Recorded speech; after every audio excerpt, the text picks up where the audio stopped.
محترم حاضرین، آج ہم سورۃ الانشقاق کی آیات 12 سے 15 کے بارے میں مختصر درس حاصل کریں گے۔ ان آیت میں رب العالمین نے انسان کو آخرت کی یاد دلائی ہے اور ان لوگوں کا انجام بیان فرمایا ہے جو دنیا کی زندگی میں غفلت کا شکار ہو جاتے ہیں۔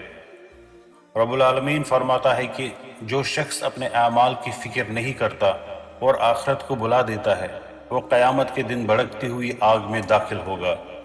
دنیا کی وقتی خوشیاں، مال و دولت اور عیش و آرام انسان کو دھوکے میں ڈال دیتا ہے، یہاں تک کہ وہ یہ سمجھنے لگتا ہے کہ شاید اسے کبھی اللہ کے سامنے واپس نہیں جانا پڑے گا۔ لیکن رب العالمین فرماتا ہے کہ اس کا رب اسے ہر وقت دیکھ رہا ہے، اس کی ہر بات، ہر عمل اور ہر نیت اللہ کے علم میں ہے۔ یہی حقیقت انسان کو سوچنے پر مجبور کرتی ہے کہ اصل کامیابی دنیا کی نہیں بلکہ آخرت کی کامیابی ہے۔ آج کے اس درس سے ہمیں یہ سبق ملتا ہے کہ ہم اپنی زندگی کو اللہ کی اطاعت کے مطابق گزاریں، گناہوں سے بچیں اور آخرت کی تیاری کریں۔ رب العالمین ہمیں قرآن سمجھنے اور اس پر عمل کرنے کی توفیق عطا فرمائے، آمین یا رب العالمین۔ بسم اللہ الرحمن الرحیم۔ وَيَصْلَىٰ سَعِيرًا، اور وہ بھڑکتی ہوئی آگ میں داخل ہوگا، and he will enter a blazing fire۔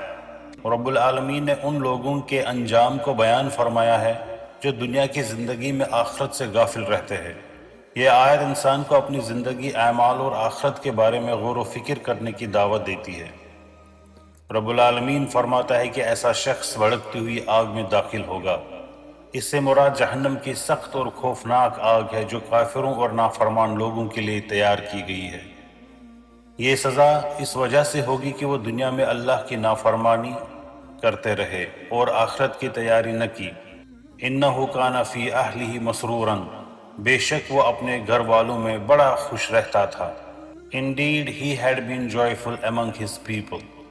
اس کے بعد رب العالمین فرماتا ہے کہ وہ شخص اپنے گھر والوں میں بہت خوش رہتا تھا، یعنی وہ دنیا کی آسائشوں، مال و دولت اور عیش و آرام میں اتنا مگن تھا کہ اسے اللہ، قیامت اور حساب کی کوئی فکر نہ رہی۔ اس کی خوشی صرف دنیاوی چیزوں تک محدود تھی۔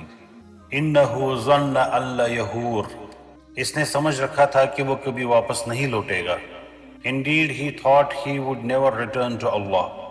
پھر رب العالمین فرماتا ہے کہ اس نے یہ گمان کیا تھا کہ وہ کبھی واپس نہیں لوٹے گا، یعنی وہ سمجھتا تھا کہ مرنے کے بعد دوبارہ زندہ نہیں کیا جائے گا اور نہ ہی اعمال کا حساب ہوگا۔